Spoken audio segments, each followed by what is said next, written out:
How are you, Luke? I'm very well, thank you. I had a strange occurrence.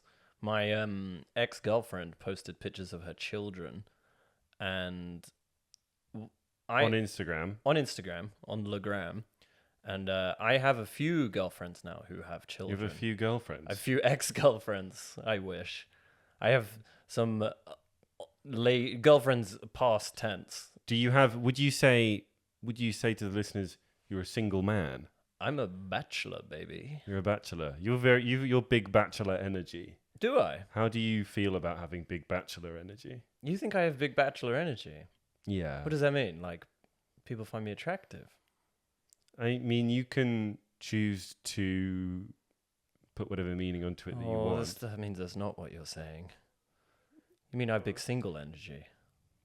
Yeah, big single man energy.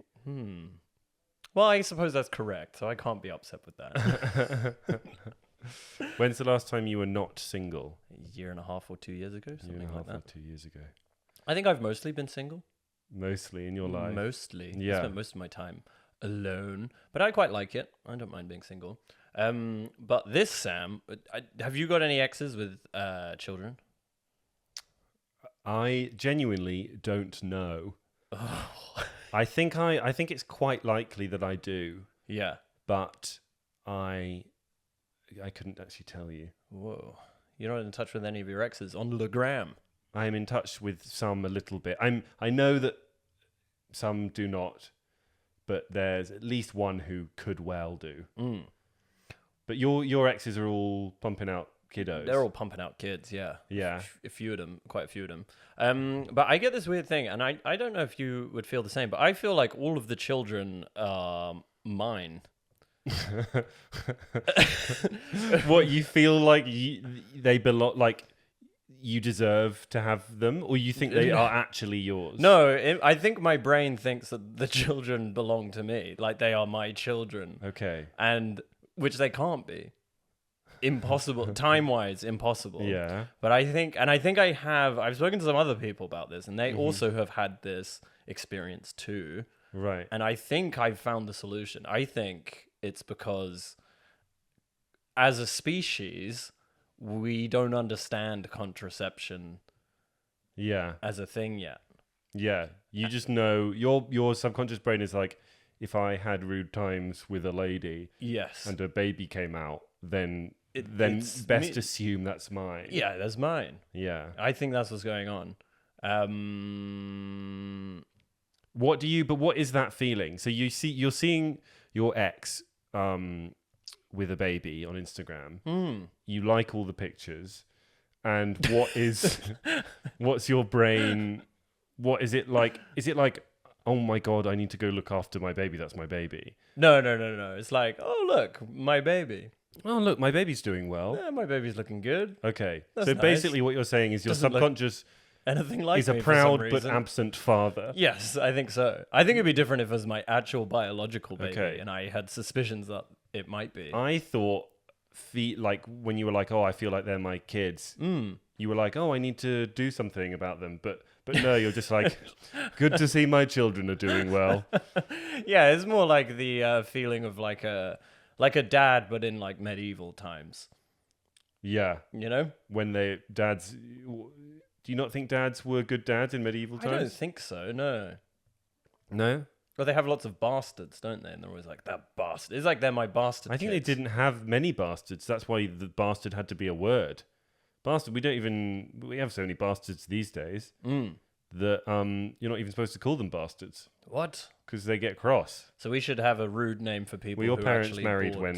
when you were born? I don't think they were. I think they broke up just before So I was you're born. you're legally a bastard.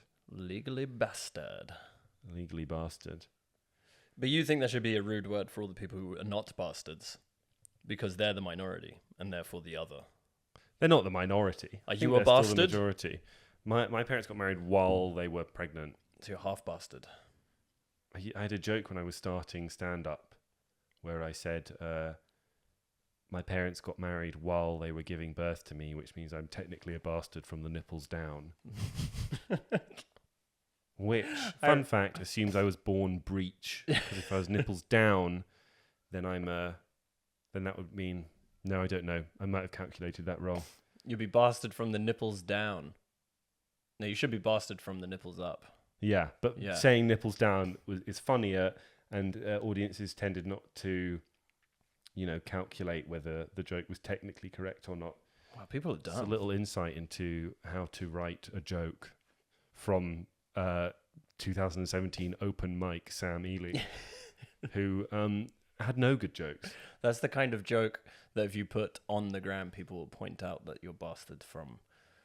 They'll be like, actually, you'll be bastard from the nipples up. Yeah, and then you block Comedy them. is lies. Then you block them because you're like, I only want thick followers. I only want thick fans. And that's true. Michael May put a video up recently, and the video opens up with him saying something along the lines of, so I went outside the other day, and one of the comments said, I stopped listening from I went outside the other day because I knew from that point on it would be nothing but lies. What? What does that even mean? Why would that imply a lie was coming? I don't know. I think he's just discovered that comedians make up and exaggerate their stories, and he's really upset by it. I went outside the other day. I've had enough of this. I don't think he did. I don't believe it. Outside? Ridiculous. In this weather? The other day, bullshit. Bullshit. How much do you lie in your stand-up, Luke? I lie a fair bit. I think everything I say is based on something that's happened. I'll have to change details to protect people's identities. At what age? And yes, this is a change in subject. But at what age? If I told you are still single at that age, would you be like, now that is disappointing? Oh, no. I don't know. I guess I'd like to have a partner by 45. By 45? I think so. Do you want to have little kids? Maybe. So I've already got lots of little kids. You've already got lots of little kids. Yeah, I got lots of little kids. Theoretically. With my exes. Hypothetically. Not literally. Which of us do you think would be the better dad? It's a horrible question. I think I'll be a good dad. Yeah. I don't think I'm going to be providing much money, but I'll be around. No. Yeah.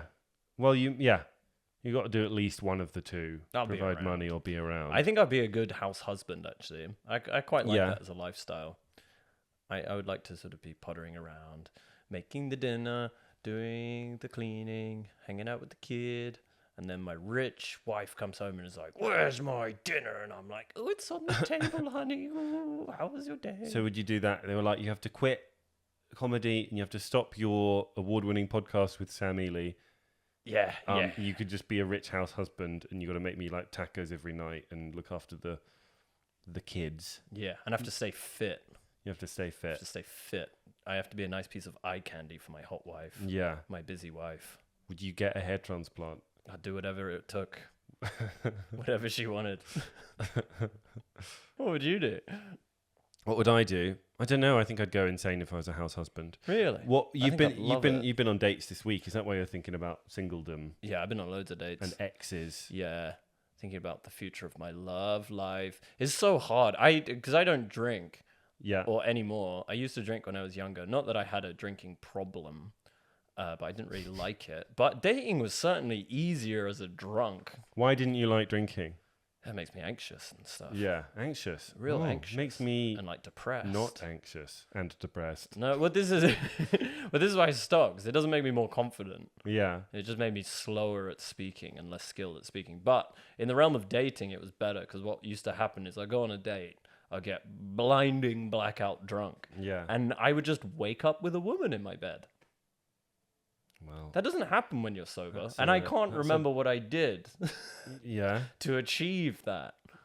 Oh. So now it's hard because I feel like when you leave a sober date, the feeling is never, you're like, wow, I'm so overcome by feelings. You're just sort of like, oh, I met someone today.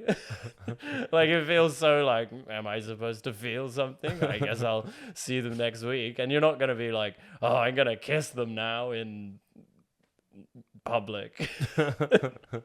Whereas when I was drunk, I guess I did all those things. But I don't know. I must have laid down some moves But I can't remember my moves. Yeah, I don't know my moves. I'm guess starting again. The question is, when you're drunk on a date, is it that you have drunk moves that sober you doesn't have?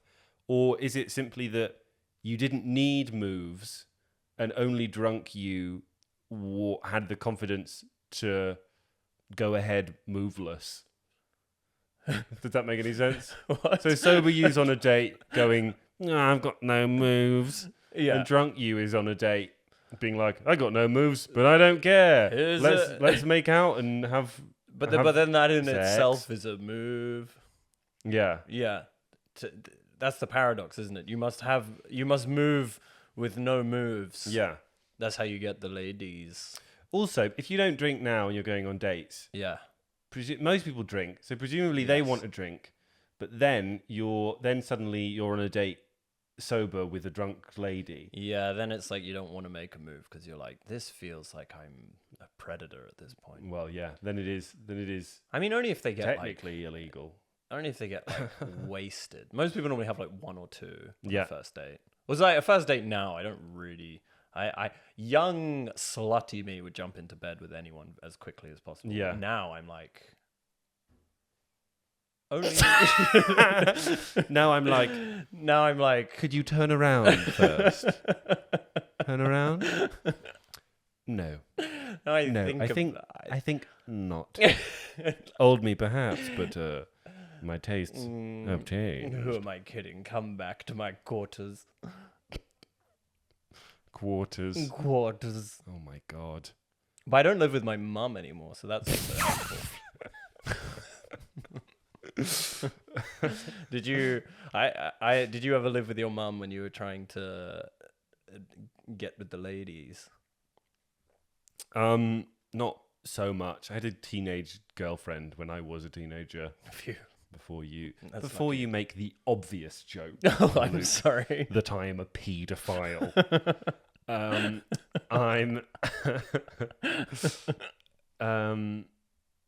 Yeah. We used to go around to her house and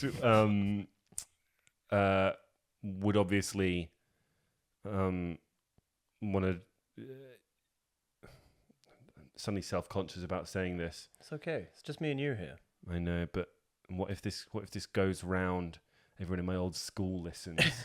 They know who I'm talking about. You don't know who I'm talking about. I'm talking about someone else that went. Yeah, because he's actually talking about your mum. I'm talking about your mum. I'm talking about Luke's mum. What? Who used to live with Luke, and Luke had to move out. Shut up. Because his mum didn't want him to know that. Shut up. I was coming round and ploughing my mum. Ploughing. I wouldn't use ploughing. I would say making love. Oh, that's better. I prefer that. Yeah. I would go around my teenage girlfriend's house and she would just be, her mum would always be there and her mum would always want us to hang out with her. Oh. And the mum would just be like, let's all hang out together. And I just have to hang out with my girlfriend and her mum. And obviously we have some horrible teenage boner under obviously the table. I'd want to just like go around and hide and make out with my girlfriend in another room. Why are you hiding? Because the mum is there. Oh, hide from the mum. Yeah. You're hiding from your girlfriend. But the mum was, I guess, bored or lonely, and so we'd just be like. Do you ever look at when you're with your girlfriend and you look at their mum? Are you like, this is what it will be like in the future when we're married? How interesting. We get it's when you get married that's when they immediately turn into their mum. Yeah. And I think it's probably a bit weird when you go down that angle. Hmm. Because I want to think, you'd like to think that you'll still be attracted to your partner when they get older. Yeah. But you don't want to think, well, their mum's hot. Because you want to sort of maintain a familial vibe. I think if you can. Have you ever found your girlfriend's mum hot? I have never even considered the idea of that. Yeah. Yeah, me too. Keep going. You were saying something. I don't know what the fuck I was saying. Oh, I watched. The only other thing before we jump into the movies is Severance season 2 has started, and I've seen the first 2 episodes of that, You love it. and it's really good. I still haven't watched season 1. It's really good. The first know. episode of season 2, a bunch of stuff happens, and I was like, "What? They're not going to be able to explain this." And then episode 2, rather, they explain all of it brilliantly, and I was just like. Yeah, it's just so nice having a TV show that is just consistently brilliant. Yeah. Like, I'm so used to watching movies and being like, this is all right, and there's things I like about it, and there's things Severance, I'm just like, this is just fantastic. The only thing I'm a bit worried about is I and other people I know think there's going to be a twist in season 2 that we've kind of worked out already. But that's fine. As long as they don't do what Game of Thrones did, where they're like, people have worked out the twist. Let's change everything. Yeah, that's a mistake. Really bad. Severance is good. You would fucking love Severance. All right, I'll watch. I'm gonna keep going on about it. Yeah, we're talking about 2 movies this week. Presents, like why did you presents, mummy, not present, not presents, mummy. It's not presents. It's presents. Presents. Presence. Like, are you noticing a presence in the room? But it's not the presence. It's not the presence. Although it could be the presence. Actually, you know what? It'd probably be better if it's called just the put presence. a fucking "the" in the name. Yeah. When you're like a band like Eels. Yes. Hi, we're Eels. Just call yourself the Eels. Yes, we're the Eels. Cunts. Because you're going... Obviously, everyone's going to think you're called the Eels. Yeah. And then you're going to go, actually, it's just Eels. Just call yourself the Eels. What's the difference? What are you gaining from removing that "the"? Presence, call yourself the presence. This is taking it to the... That's like the extreme of... it's gone beyond pronouns now to articles. Articles? Yeah, the, a, oh. Juan. I go by no article. I'm impressed that you know these linguistic subcategories. I can speak 2 languages. Can you? No, yes. You can't. I fucking can. What can you speak? I can speak Spanish. Okay, say the pirate made a mistake in Spanish. No. Why? Because you're gonna say something like, I'm so impressed that you can do something. Luke. I think I would have heard you speak Spanish if you could speak Spanish. I did comedy shows in Spanish. No. I was supporting Sergi Polo on tour. Really? Yeah. I didn't know this. Go on, say something. Say the pirate made a mistake in Spanish. I don't know how to say that. Well, then you don't speak Spanish. Why can't you say that? La pirata hace un error. That was pretty good. Did you make up the pirate word? Did you just guess what pirate is? Or do you know? I mean, a lot of Spanish, you can pretty much just add an A or an O. And wait, when you said error, do you know that error is, again, was that you just guessing? No, I think it's error. Error. Write in Spanish. Oh, you actually can now. We have an email. We'll do that at the end of the past episode. tense.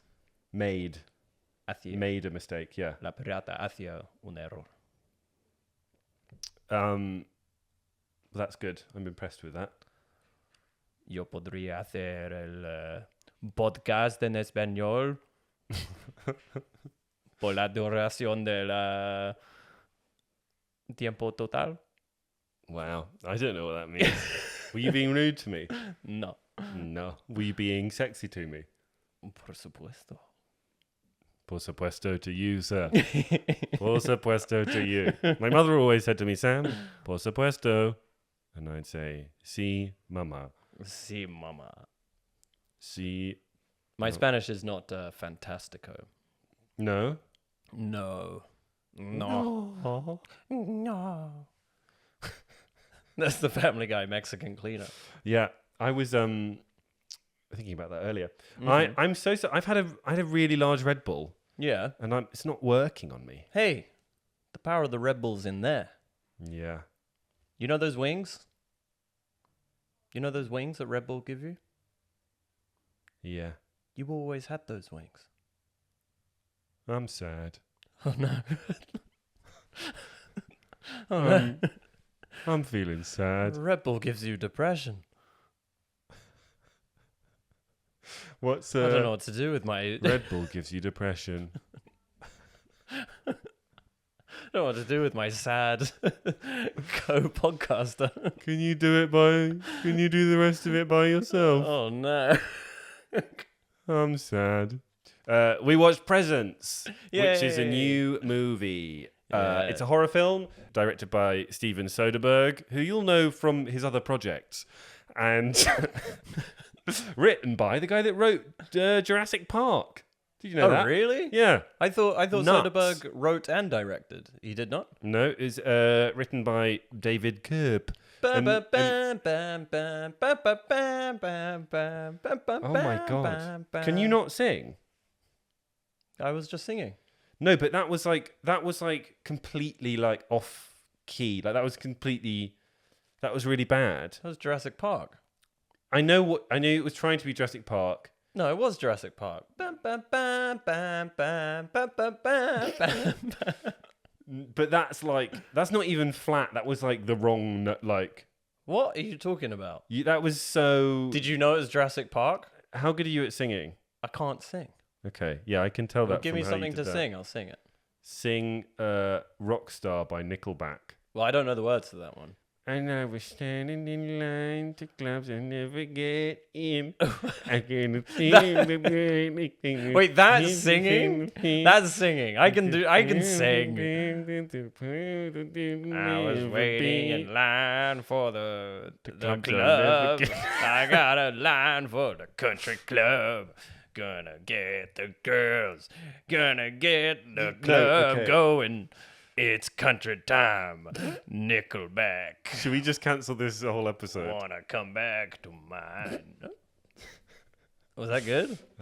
Yes, that was good.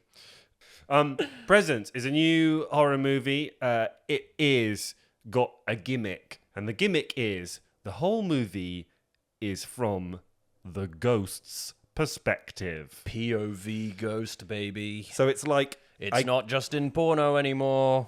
not just no, it's not just in porno and peep show. It is in Presents as well. So basically, the idea is there's a ghosty or something ghost adjacent. You could say in a house. Lurking, looming thing. Yeah. What was that? It's something. Yeah. Sorry, I thought you were going to say something funny. What I was going for, which I thought you would go along with me, was You could trying to say a lurking, looming a thing. presence, but not saying the word presence. Oh, yeah. Yeah. There's a presence. And it's from the perspective of the presence. And it's a family who've just moved into the house, and they're like, notice a presence is there. And the presence sort of moves the book and things like that. Yeah, it does do that, doesn't it? It does do that. A little bit. And mostly just sort of observes. It's a very observational presence, which is helpful because given that observing is the main thing that cameras should be doing in films. I've always wondered what ghosts get up to in their downtime. Yeah. You really get the answer to that. I don't know if you do get the answer to that because there's no bit of the movie where it's just the ghost hanging out by itself. It's always watching other people. No, but I feel like you can sort of fill in the gaps because it blacks out between. It does little. When people aren't there, it does little. Yeah, and then jump you'll just cuts. see it by the window, being like, I wonder when they're getting back. Yeah, the ghost. Given the ghost obviously doesn't say anything, and you can't see its face or any of its emotions at any point. You do. I feel like you do kind of get on. The vibe of the ghost is like bit sad, bit bored, probably a bit friendly, but you're not really sure. You could really change the movie if it added in just a few like. Yeah, if it was really fucking nuts. If it was really like sort of junky energy. I mean, if you got the Peep Show internal monologue, that would be more interesting. If it was like, oh, bloody hell, I'm a bloody ghost. Oh my god, they're not paying any attention to me at all. Oh, I've dropped the book, you fucking idiot, Jeffrey. Jeremy. Well, Jeffrey would have been remember. fine because Jeffrey's what they would be called in this film. Mm-hmm. They're not called Jeffrey. Yeah. So you don't really know going in. Like, is it going to kind of devolve into a like scary horror where bad things are going to happen, or is it going to be more of a thoughtful, like, kind of art house movie, just using the idea of a ghost, like the movie A Ghost Story, which is actually very similar. Very simple movie, low budget, small cast, one location, long shots, like no cuts because it's all from the perspective. I mean, there are cuts between scenes, but each scene is just like one long cut from the ghost point of view. It is an interesting movie. Luke, what did you think of it? I thought it was. I liked the concept. Mm-hmm. I was here for the concept. I didn't love the movie. I didn't think it was terrible. I wasn't hooked on it. Yeah. But some of the, I don't know. I felt like some of the script was like not super great. Maybe. Is that fair? I agree. I think the biggest problem for the movie for me was the script, the dialogue. Yeah, 'cause it sort of felt like it was kind of halfway going for like this naturalistic, we're watching real people, their real lives. Yeah. But then some of the stuff they said just felt like a stock line. Like there's literally, is this going in spoilers if I say one of, like there's this isn't spoilers, but there's like a literal line where the teenage boy is like, I've got to get in with Jeffrey at school because he's really cool. Yeah. And if I don't do that, then I won't be renowned in school. And I'm like, well, this should be implied, not stated at the table. I think the script is like pretty surface level, is not great. And I think the performances are sometimes good, but the performances are not good enough to fix a script that feels stilted and unnatural. Yeah. And yeah, for a movie that's kind of going for a slow, realistic, melancholy vibe, for a movie that wants you to feel like you're a ghost in the corner of the room observing these real people's lives, the lines they're saying are, yeah, I completely agree, they sound too kind of Hollywood. And it sort of felt also to me, like I didn't feel much tension. Yeah. At all. Apart from maybe the end. I think it gets tense towards the end. But I think the whole movie, I was thinking this has to have a crazy good payoff. Mm-hmm. And it could be like, the whole way I was watching it, I was like, this could genuinely be leading up to something so spectacular. Yeah. And I don't, and I don't know if it actually got there for me. Yeah, it's very clearly leading up to something, to a climax. We'll get into it in spoilers in a minute. Yeah. But I agree. The climax did not go in the direction I expected, and yeah, I won't say in what way, but felt to me like it wanted you to think it was going somewhere special and exciting and different. And then when the big climax happened, I was like, oh, it's just that. Mm. And although it was done reasonably well, basically my big problem with the movie is this. It's similar to what I talked about when we were talking about Nosferatu. With horror movies, it's like, is it going to be like a sort of art house horror movie? Is it going to be like silly, fun horror movie? Or is it going to be a really scary horror movie? And I think it kind of, you think it's going to be like more of the arty one where it's not trying to do any normal horror movie things. And then when the movie gets towards the end, it feels like its ambitions change slightly and it becomes a more standard plot-driven thing that I found a bit disappointing. I don't know if that made any sense. No, I think that's good. I mean, horror films can often fall into that camp, can't they? Like, I feel most horror films lose themselves in the halfway point. Yeah. Where it's like what's the Insidious? I thought was so good up until the halfway point, and then it's sort of a really, really by the book. Yeah. Here's some crazy ghost shenanigans. Yeah. Where I mean, this didn't quite fall into that, but it does hit like some pretty majorly standard sort of ghosts stuff, just presented in this sort of paranormal activity, naturalistic observation sort of way. There's still some originality in it, I think, but which we can talk about in spoilers. But yeah, it didn't. I also feel like it was marketed so wrong. It was marketed as a very scary horror film. Yeah, it's not at all. It's not. like really sort of, you're just sort of pondering them chatting about stuff and observing this family. And there's also so many threads that you don't actually see payoff for, which I could see how that could play into the idea that you're getting little snippets and suggestions of what's going on in their lives, but you don't get the full story because the whole story is located in the house. So you only see it from one aspect. But to me, watching it just felt annoying because I was like, oh, okay, this is an interesting plot point. Let's never see how that goes anywhere. Yeah. At all. Like there's stuff alluded to about the relationship between the husband and wife that don't go anywhere or get any sort of escalation or examination, and then you're like, well, that to me is the most interesting bit of the movie so far. Yeah.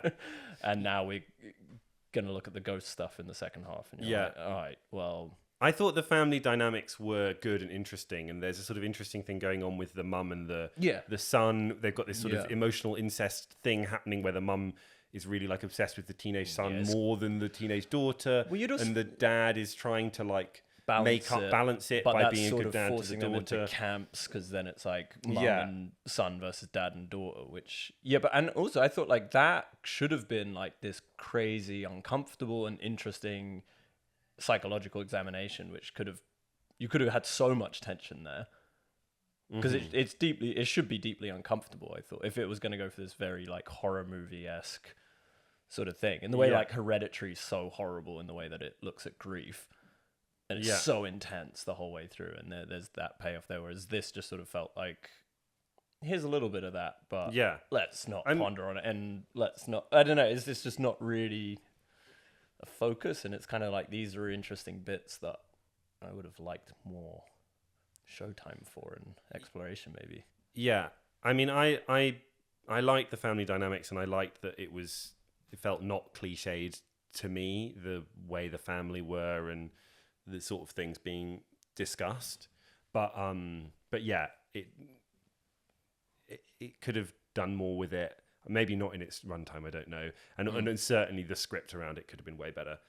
The other thing to say is like, I saw this with my girlfriend Laura, and Laura and I both for the first 10 minutes felt kind of sick from the camera swinging around. Yeah, it's alright. And I normally when people say that, I'm like, ugh, grow up. I'm like, but there's something, the way the camera moves, when it moves like horizontally, it really, I think it's like it like lurches a slightly like fisheye lens. Yeah. Lens. A slightly a fisheye lens. Where I think the edges must be warped slightly. So you've got this really, it's really like, it whooshes when it moves around. Lurch. And you'd be annoyed if you were, you know what it felt like to me was, particularly when the ghost picked stuff up, it feels like a VR computer game. Yeah. You know, and you pick up the thing, and equally those make you feel so sick. Yeah. Which would be a great twist. It's like, oh, it's not a ghost at all. It's just a man wearing VR. I found it quite funny imagining the cameraman for the entire film and all the people just like looking past him being like, what is that? What is that noise? There was actually some jarring moments where I felt like the actors kind of overcompensate the not looking at the camera. Where it really took me out of it. It's just like, there's particularly one bit with the daughter where she's looking at it straight away, then the presence moves to her right, and then she literally 45-degree angle turns, and it just looks like she's doing her headshots for like a movie. There you are.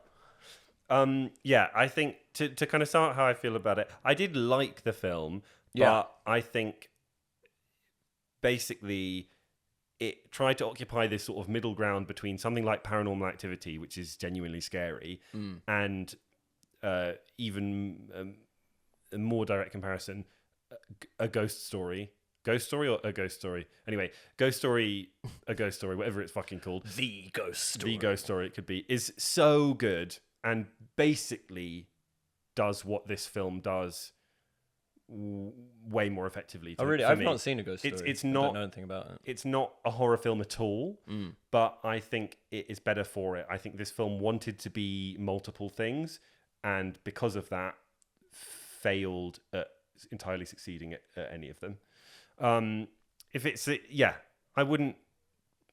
If I basically if I think if the movie was like 2 hours long, I'd have been like annoyed. But it was 85 minutes.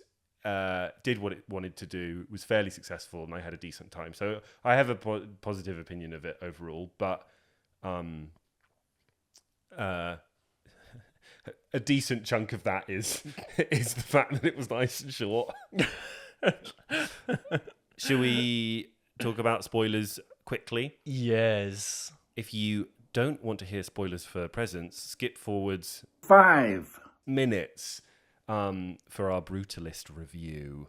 Yeah, so the kind of big surprise of the movie is the teenage daughter's having this relationship with this guy, with this teenage boy. Who looks like our friend Lucas Jeffcoat. He does look a bit like our friend Lucas Jeffcoat. And the sort of the twist is the ghost is not a mean ghost. No. The ghost is there to protect the teenage daughter from the teenage boy who turns out to be a horrible murderer. Yes. And it just felt so weird to me that the whole movie was like, let's examine this family and see like what's going on. And then the big twist is there's just a bloody murderer. Yeah, and he feels so cartoonish. And he's so context. cartoonishly evil. He's like there to like torture and kill. Yeah, well, also, he's not. But the only reason he feels so cartoonish is there's no like allusions to him being weird, really, until it's like the script demands it. Until he's suddenly the evil genius. He's like a chemist god. Yeah. And murdering in the most like undetectable way with cling film, and he's like, and it's so thin. Putting cling film, Mum always told me to do stuff, and I'll do stuff because I'm naughty. And he's so I'm just like, you're right. It just is ill-fitting with what the. It's just such a huge tonal shift, and I think it wanted to feel like a big twist, but it just.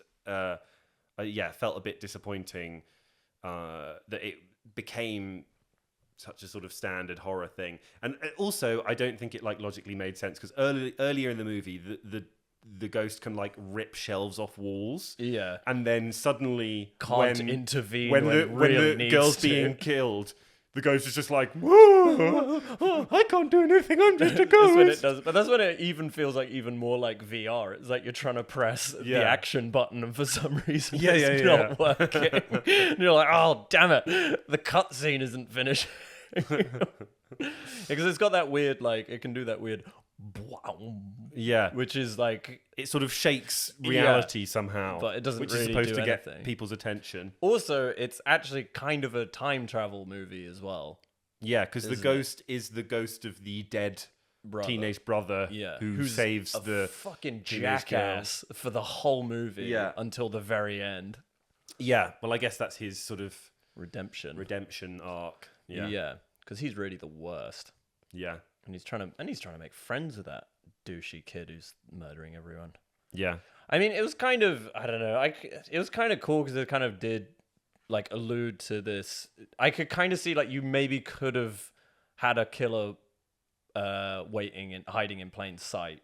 Yeah. It's kind of what it was going for. And it kind of almost worked, but just felt a bit like, it just felt a bit weird, like not executed quite right. The sort of thoughtful, intelligent melancholy that the movie was sort of trying to set up in the beginning of the film was totally, I think it felt to me like it was undermined by the sort of classic horror movie trappings of evil murderer, also rapist, which is like I guess, well, maybe, guess we didn't find out. Also, so what? He's like a time traveling ghost. His trauma is so deep. They talk can travel through time. They say that ghosts don't really experience time like we do. Yeah, it's like the ghost of the boy, even though the boy isn't dead. Yeah. going back in time, and that's all fine. The Ghost of Christmas Presents. Yeah. Maybe. The other thing about it is, it's a horror film, but it's about trauma. And that's why the mum can finally see the ghost at the end of the film, because she's had the trauma of losing her son. Whereas at the beginning of the movie, only the teenage girl can see the ghost because she's lost her friend. That's why the mum can see the ghost at the end. So very clever. But the problem is, once basically the Babadook came out in whatever it was, 2010 or whatever, and it was like, oh my god, a horror film, but it's about grief. Yeah. And since then, every single like A24 neon whatever thoughtful independent horror movie has been about something, but they're always about trauma and or grief. Because I mean, I guess they're the sort of obvious sort of horrible things. Anything else to say about The Presents? Presents, not The Presents. I don't think so. Yeah, sort of. It's not bad. It's okay. You'd expect the writer of Jurassic Park to have written a better script. Yeah, I mean, Magic Mike, which is Steven Soderbergh. Yeah, Steven Soderbergh made that. Magic Mike has a bit of a weird script in places, but there's sort of a heightened reality to Magic Mike that makes it charming and fun. Of course you love Magic Mike. I love Magic Mike. Of course you love Magic Mike. Matthew McConaughey's so good in it. Right, that's Presents. We also seen The Brutalist. Can you touch? No. I don't remember that part of The Brutalist. The Brutalist is a new 3.5-hour movie, including 15-minute intermission. Oh boy. Epic drama about a Hungarian Jewish immigrant Holocaust survivor called Laszlo Toth. Stroke super architect. Yeah. It's not really the way it's built, but well, yeah, he's an architect. Tell me I'm wrong. He emigrates from Hungary to America, and it's the epic story about his life and becoming a great architect and the trials and tribulations along the way. It's been getting a lot of buzz. It's been nominated for all the Oscars. Is it a true story? Well, this is something I want to get onto. Yes. So maybe we can start talking about this. I quite like going to movies not knowing anything about them. Me too. Which is what I did with this. I knew it was about an architect. That was about it. It started, watched the movie, and it was very clear to me very early on that it was a true story. It was like going through the this person's life in like here's this, and then this is the next significant thing that happened, and then there were lots of like specific details, and I was like, oh, okay, this clearly all happened. And then I was Googling it afterwards, and not a true story, not even loosely based on true story. It's a bloody made up story? It's completely fictional. And I found that... What? Like, totally baffling. The buildings are not real? And none of the buildings are none of the buildings are real? No. What? Yeah, I found that so strange. Because what? It feels so much like... It's a biopic. It feels like a biopic, yeah. It feels like... Biopic. That's what it should be called. The longest biopic of a man who doesn't exist. Wait, what? So, okay, this explains some things that I thought about the movie, but I'll talk about those later. This makes sense to me now. Yeah, so that was very shocking to me that it wasn't true. But anyway. Yeah, anyway. Luke, what did you think of the movie? Lots of great things. Mm-hmm. Acted crazy good. I thought Adrian Brody and phenomenal. Who plays his wife? What's her name? I think his wife is Felicity Jones. Oh, Felicity Jones. She's good. Yeah, smashes out of the park. Guy Pearce plays is pretty a good old dude. He's good. Yeah, I thought all these performances are great. It's a lot of talking. But that's fine. That's fine. Not every movie has to be RoboCop.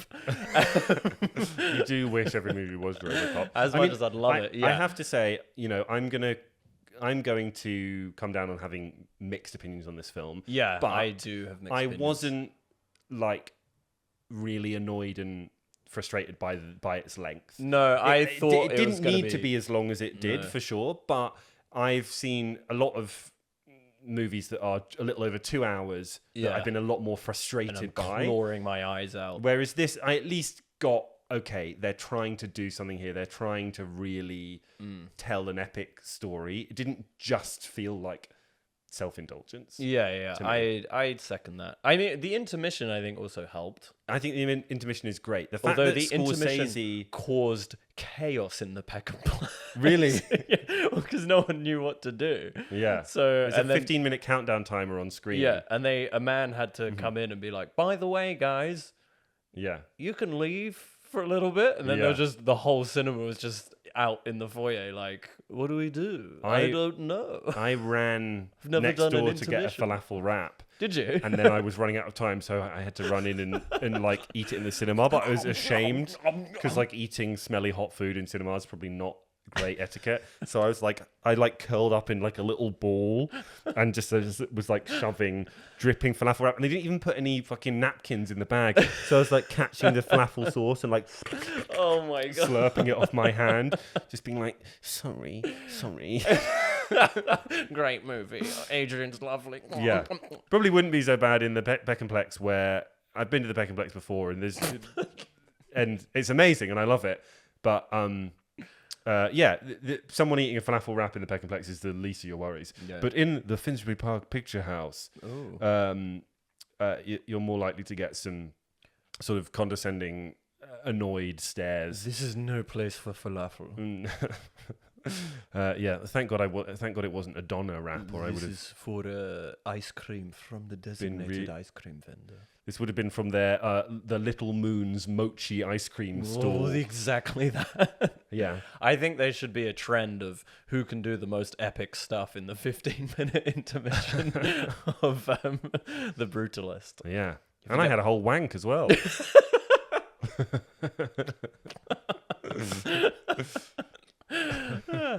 Yeah, I like that. Luke likes that. I quite like wanking. I like people talking about it. I think it's funny. Shoot me with your cum. The lad likes it. The lad. He's a fan. I'm a lad.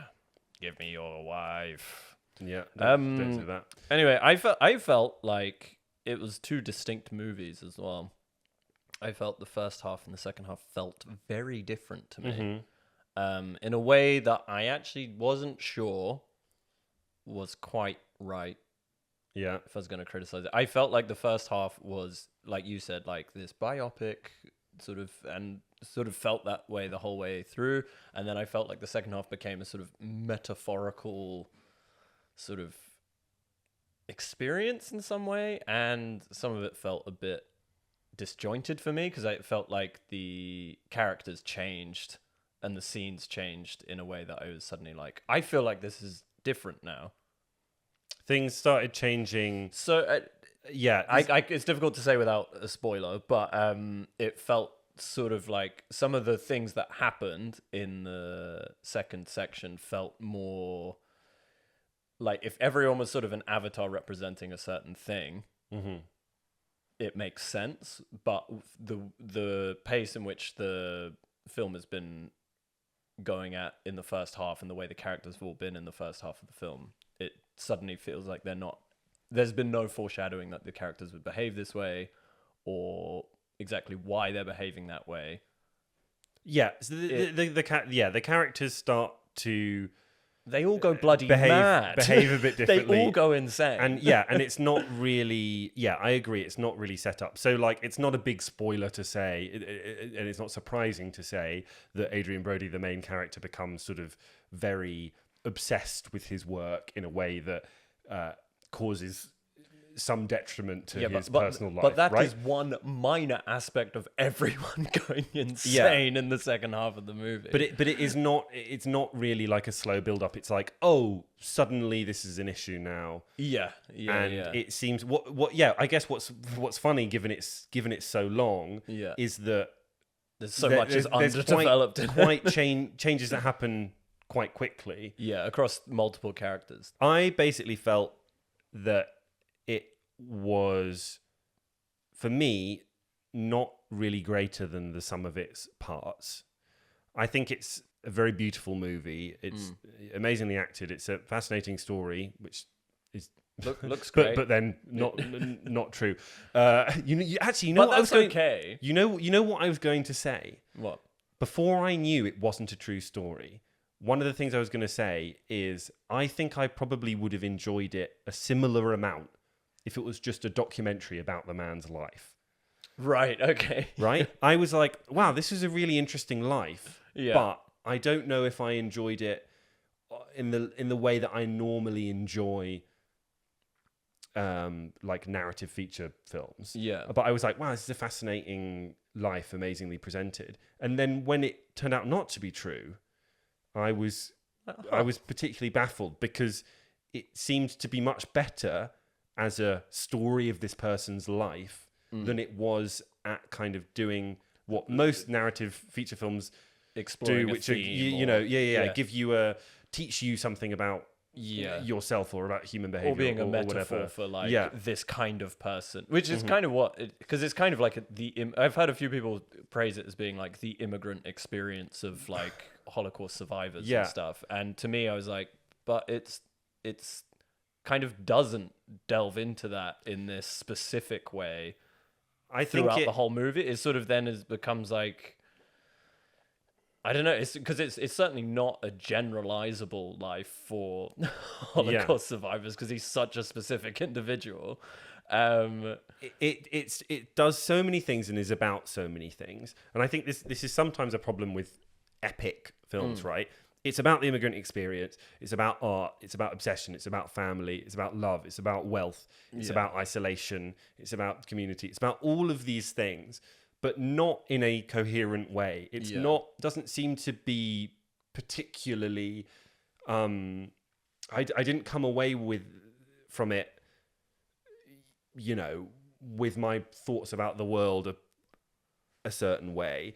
I think great movies, they might be about lots of things and have lots of stuff going on, but you come out with like a feeling about the world or about humanity or whatever. Yeah, I could think of a few films that touched on a few of the big major plot points where I was like, but this has been explored so well in a similar way in a different movie, which is much smaller and more contained and not real. Right. Which obviously, and I think if it was a biopic, it wouldn't matter because it's, like you said, it's documenting a life, so it's not supposed to give you this. It's like, here's the facts, you interpret them if you see meaning in them. Whereas this is sort of in between those, and it's kind of a bit weird. Yeah. So like to give you an example of how weird it is that it isn't a true story. Yeah. I'm going to talk about the ending. Okay. But I don't think it's a spoiler to talk about the ending. Yeah, okay, I agree. Yeah, okay. The epilogue. So it ends with an epilogue, and I've seen reviews talk about this, where it jumps forward in time. I'm not going to tell you anything about what happens in the film, but it jumps forward in time, and it's at a sort of an event, an exhibition, looking back on the life of the main character. And it looks so much like they've taken like footage from this actual event. Yeah, because they have weird like it looks like it might be cutting to genuine footage, and like maybe that's what the person really. And it's like has a speech from someone, and it's looking back on this person's life, and it is so. And then and it's like showing you what happened after the events of the movie. Yeah. And I was watching that like, oh, okay, so this is like. You know how when documentaries end, let's honor him, and let's it's honor like, the character. And then this person went to jail, and then they were released, and then It felt like they were doing that, being like, we just showed you this part, but this is everything that happened afterwards. But none of it's real. It's all made up. So I'm like, what is going? What's going on? You 100% were waiting for it to be like, and Laszlo's institution memorial things have inspired all of the stuff. Also, because it's crazy, because there are probably like the Jewish memorial in Berlin has been made by someone. Yeah, and is a brutalist architecture. I mean, and that's the other thing. Like when you look it up, even when I found out it wasn't true, I was going to go, okay, but it was clearly. Based on I was so convinced it was a true story that even when they said it was fictional, combined all of I was like, yeah, well, they've combined. No, it doesn't even seem. weirdly, there is someone called Laszlo Toth, but he was not an architect. He was just some other Hungarian guy, and apparently wasn't related to him at all. Yeah, so just strange. Two other things before we get onto spoilers. It is incredible they made it. So the two things I thought were, when I was watching it, is this is clearly a true story. I was wrong about that. The other thing I was watching it was amazing. They got the budget to make this movie. It must have cost them $100 million. This cost them less than $10 million to make. Oh, why so which cheap? Is amazing. I don't know. They've just clearly worked well to a budget, which is actually like a big part of the plot of the movie in a way, working to a budget. Well, it would have been better if they to mirror the movie, they just didn't manage to maintain the budget. Yes, yeah. But it's all fine. Yeah, so it looks incredible, and the fact that they've done this whole period thing set over different decades and shown huge buildings and buildings in being built in different stages and all of these things, it just all looks incredible. And the fact that they did it for cheaply, the fact that you could make, if some Marvel movies are like $500 million, the fact you can make 50 of these movies for one of those fucking $500 million Marvel movie is just mad. The other thing I want to mention is this has been in a huge controversy about AI.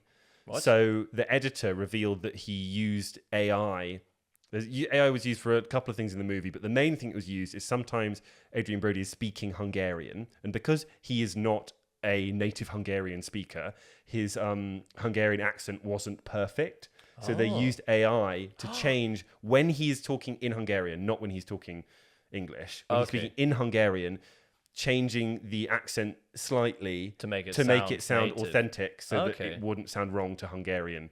I don't have a problem with that. Yeah, I don't have a problem with that. Apparently people are freaking out, and apparently people are saying that it's not going to win Oscars now because he's not acting hard enough. Well, it's just people are so scared of AI that anyone using it, they freak out. I mean, that's interesting, but then that sort of raises the thing of being like, well, Andy Serkis in Lord of the Rings didn't actually get that body.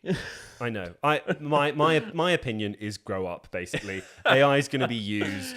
AI is going to be winning every Oscar in the future, so we might as well start now. And one of the things they said about the movie is they used, like, one of the reasons they could keep to the budget that they kept to is because they had like lots of new tricks that wouldn't have been available to them, and like using AI, like yes, we don't want to be encouraging people to like fire writers and just hire ChatGPT instead. Obviously, that is bad. It's not but like the idea that we can't use it as a tool. Guy. Yeah, exactly. Yeah. I think it's just fucking stupid, and it's just, anytime a new technology comes out, people are like, well, we can't do it. And yeah, there are problems about it, but if you're just going to be this like anti-AI absolutist, you're just gonna lose. Yeah, that to me seems like this is exactly where you want AI to be filling in little gaps here and there in the creative process that are like actually just barriers to making a good. Exactly. Like, yeah. And I mean, that was one of the... If it makes the movie better... Interesting things about... amazing. Inglourious Bastards? Yeah. Nightmare to cast, because it's across 5 languages. Right, okay, yeah. And Christoph Waltz was the only person they found capable of doing all of the requirements of the character. Right. It was literally... they said they found him quite late in the production, and it wasn't going to happen. And you're like, well... that's like a 1 in a million chance that movie got made, and it's nice to be like 1 in a million chance to find someone that speaks German and French. Well, no, but also is the actor as well. Yeah. Can do all the acting. To be fair, Christoph Waltz is certainly a 1 in a million actor. He's so good in that movie. I actually think that if it wasn't for Christoph Waltz and if it wasn't for that opening scene, Inglourious Bastards would not be remembered with the fondness that it is. I think Inglourious Bastards is a good movie with an incredible opening scene and a like career-defining performance by Christoph Waltz, and that's what makes it special to me more than the rest of the movie, which I think is just like quite good. It's a good fun movie. It's good fun. It's a bit like RoboCop. So I liked The Brutalist. I didn't think it was amazing. It didn't really cohere into a single satisfying piece to me. I won't rewatch it. I don't expect. The final thing I'll say about it is it made me appreciate architecture in a way that I think I didn't before. I'm not a big buildings guy. When I go on a holiday, I'm not a big let's look at buildings. I'm kind of like, meh, I'd rather see a tree than a building. But this did make me appreciate architecture and the beauty of it and the thought that went into it and the art of it. So that was cool, but as I didn't, when I see an incredible movie, I leave with a intense feeling inside me, whether that is joy or sorrow or melancholy or whatever it is. You walk out the cinema feeling slightly changed with a. But this time you just left full of falafel. And this I just left full of falafel. It didn't really. I was like, oh, this is interesting, and that's an interesting way of doing that, and oh, that looks nice, and da da da. But when the credits rolled, I was like. Also, what did you think about the credits? Anyway. The credits coming in at a crazy diagonal angle. Yeah, there's some stylistic. I did like that. There's stylistic choices in the movie that they're like, okay, Brutalism thought about all these things in architecture that people hadn't thought about before, or at least in that way. So we're going to think about the movie making experience, the filmmaking experience, in a way that other people don't. And film the whole film at diagonal angles. Film the whole film diagonally. Yes, I'm glad it was only the credits whole diagonal. film from the perspective of a ghost. Of a ghost. You agree with? You felt similarly? Do you think? Yeah, I felt similarly. What did you prefer, the Brutalist or Presence? I mean, they both have their short. I mean, I felt like the Presence was shorter but felt long, and the Brutalist was long and felt shorter than its actual length, although still felt pretty long because it was really crazy long.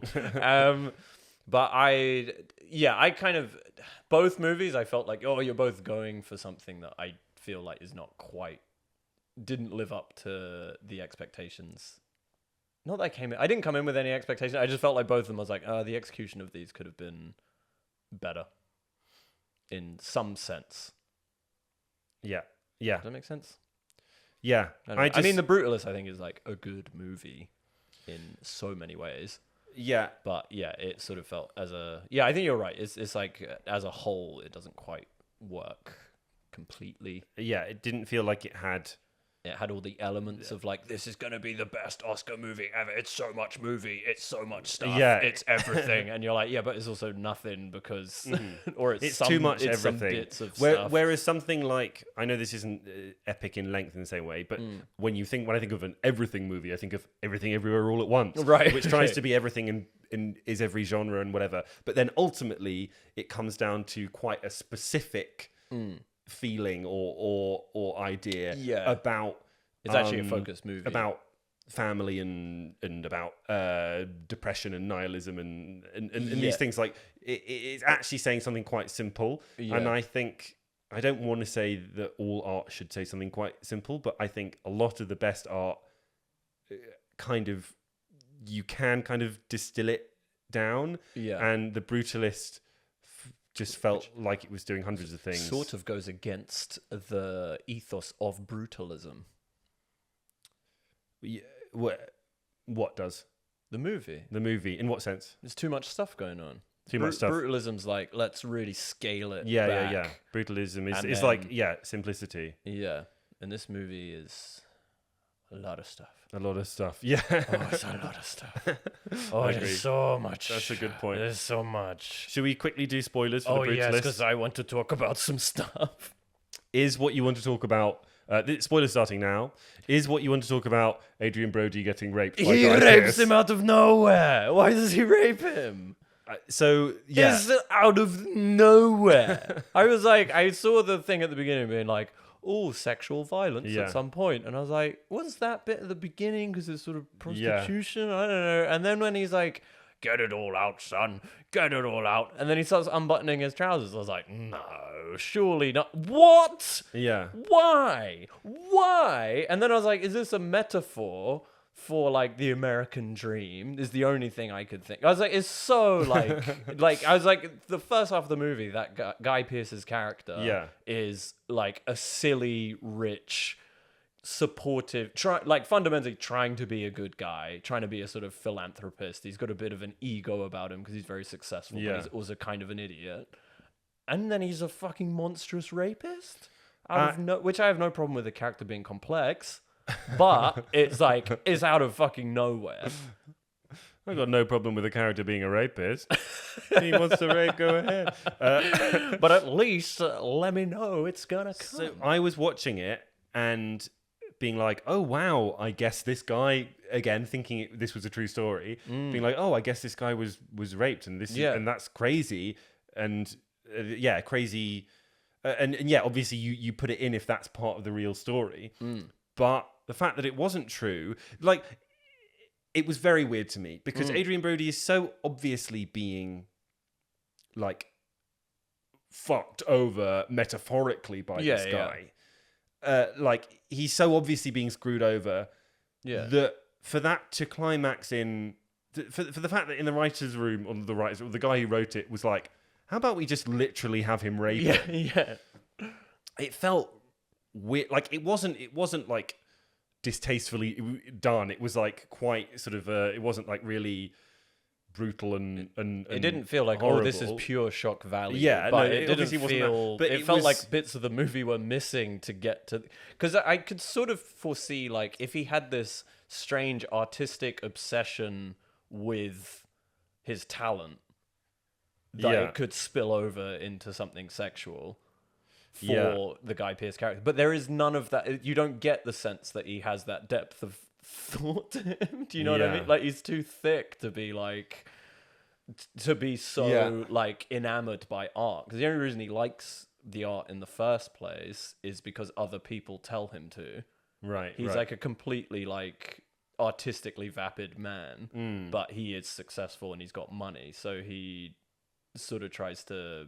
but he's got this desire to be artistic, maybe. Yeah. And I could so see if the character was this kind of completely in awe to this obsessive degree that then he sort of wants to own it because that's kind of his real internal nature, is like domination and control and ownership. I could see that, but the character didn't read that way to me. He just read as like, he was almost comic relief in the first half. Which, for the really down-to-earth performances that are throughout most of the film, I was just suddenly like, what? Yeah, it felt like a really strange choice, and I don't know. Other than just increasing the stakes, I don't really know. Yeah, I don't know why that scene was in the film, and I guess the other thing to say is this then leads to the penultimate scene of the movie, in which Adrian Brody, Laszlo's wife, confronts the man in front of his family and is like, "You're a rapist," and then the Guy Pearce's character, the rapist, disappears, and you don't find out what happens to him, but you think it's implied maybe he's killed himself or he's run away. Or the American dream has metaphorically disappeared. Yeah, but then the American... But in what, like...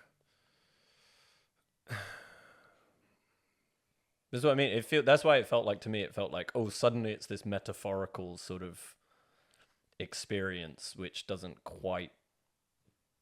It's suddenly slightly surreal, in a sense, to me, like the movie, and I was suddenly like, this is weird, because it's... Again, it just felt like a different movie. It felt like a scene had been directed by someone else. I was suddenly like, what? Because I don't know if you've seen a film like Feston, which is kind of about... Oh my goodness. Yeah, I was thinking about Feston. That scene is so Feston. Like that final scene where everyone's repressed about it, but it's been... Like, and it's also that whole thing of like high society and how they deal with trauma and repression and all this stuff. But it sort of felt like this is such a complex theme to bring in late in the movie. And also there's other things that haven't been fully revealed or resolved yet, which are equally fascinating element, like his obsession with the building and how that culminates in his relationship with his wife and his neglect of, the other things around him. It suddenly completely changes the direction of like, let's forget about Adrian Brody's personal struggle and let's get him raped. And you're like, it muddies the waters so much to the point of being like, well, I've not learned anything about any of these things, and I'm confused where my crosshairs should be. And also like Feston is so good because it's so focused on that the whole way through, and it's subtle and it's funny and it's dark and it's like that film I left. That's one of my favorite films ever made. I came away so like, ooh, I feel like I've witnessed a metaphorical thing of the human experience and also something literal at the same time. Yeah. And it's perfectly balanced, that kind of, this happens to people. What, in Feston? In Feston. Yeah. I thought it was such a good, like, it works equally as a at face value family drama, but also a metaphor for repression and generalizable sort of sexual abuse and all this sort of stuff. It's fantastic. So I also thought about Feston.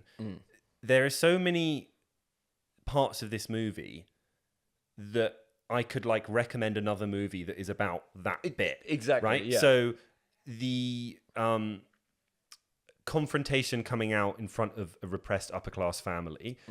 Feston, also known as The Celebration, Thomas Vinterberg's one of his first films, fantastic movie that's just about that. Right, if you want to see a film about like artistic obsession, Synecdoche, New York, amazing.